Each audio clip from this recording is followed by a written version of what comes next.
मामा जी, आने वाले वक्त में अगर इलेक्शन हो रहे हैं कश्मीर में, क्या पीडीपी, कांग्रेस और नेशनल कॉन्फ्रेंस मुश्तरका तौर पर यहाँ पर इलेक्शन लड़ेंगे? इसके बारे में अभी कोई फैसला नहीं हुआ है जी। मैडम, अगर हम देखें टारगेट किलिंग का जो सिलसिला है फिर से स्टार्ट हुआ है, तो उस पर आप क्या कहना चाहेंगे? नहीं, मुझे अफसोस है जो डीजी साहब, जो एक्स डीजी है, उन्होंने पिछले दिनों ये बड़ा फख्र किया कि जम्मू कश्मीर में हालात बहुत अच्छे हैं और कोई कोलैटरल डैमेज नहीं हुआ है, जबकि उन्हें 3 दिन के अंदर 3 टारगेट्स हुए, जिसमें एक तो अभी मौत और जिंदगी की लड़ाई लड़ रहा है अस्पताल में, 2 जो है वो तो जाँ बहक हुए। तो मुझे समझ नहीं आता है कोलैटरल डैमेज किसको कहते हैं आप? जब कोई पुलिस का हमारा बंदा शहीद हो जाए, जब यहाँ का कोई जवान शहीद हो जाए, जब कोई मजदूर शहीद हो जाए, तो अगर वो कोलैटरल डैमेज नहीं है तो वो फिर कोलैटरल डैमेज किसको कहते हैं आप? अभी कुकरनाग में क्या हुआ? अगर यहाँ सब कुछ ठीक ठाक है तो यहाँ के लोगों की आजादी क्यों छीनी है? आप बात क्यों? तो सबसे बड़ा जो डैमेज हो गया है पिछले 5 साल में, वो यहाँ के लोगों की आजादी बात करने की, प्रोटेस्ट करने की। बाबा जी, अगर हम देखें, चूंकि रिसेंटली एक ऑर्डर आ गया है जो कि गवर्नमेंट एम्प्लॉइज के लिए खुसूसन आ गया कि अगर उनके कुछ मसाइल होते हैं तो उसके बाद बहुत अफसोस की बात है। ऑर्डर आया है कि वो प्रोटेस्ट नहीं कर सकते। मैं वही तो कहती हूँ, तो बहुत अफसोस की बात है। एक तरफ से आप कहते हैं जम्मू कश्मीर में सब कुछ ठीक ठाक है, दूसरी तरफ से आप यहाँ के लोगों की बात करने से, यहाँ के लोगों की आवाज से घबराते हैं, डरते हैं। 5 लाख फौज है यहाँ पर, तो हम क्या करेंगे?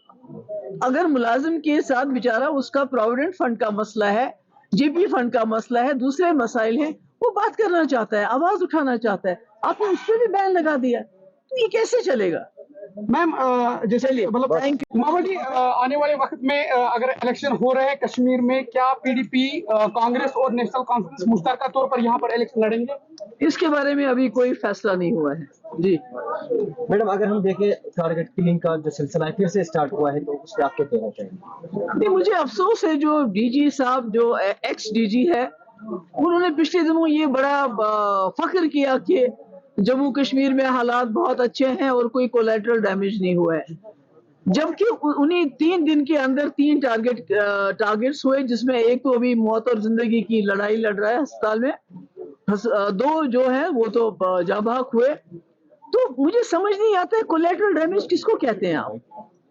जब कोई पुलिस का हमारा बंदा शहीद हो जाए, जब यहाँ का कोई जवान शहीद हो जाए, जब कोई मजदूर शहीद हो जाए, तो अगर वो कोलैटरल डैमेज नहीं है तो वो फिर कोलैटरल डैमेज किसको कहते हैं आप?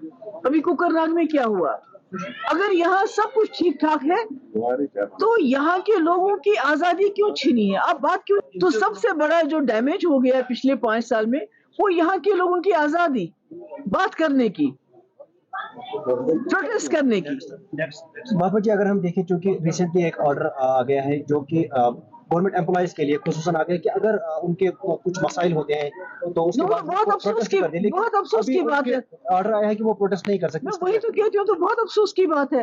एक तरफ से आप कहते हैं जम्मू कश्मीर में सब कुछ ठीक ठाक है, दूसरी तरफ से आप यहाँ के लोगों की बात करने से, यहाँ के लोगों की आवाज से घबराते हैं, डरते हैं। 5 लाख फौज है यहाँ पर, तो हम क्या करेंगे?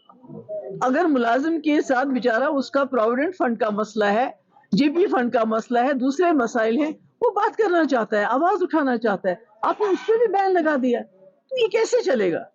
मैम, जैसे मतलब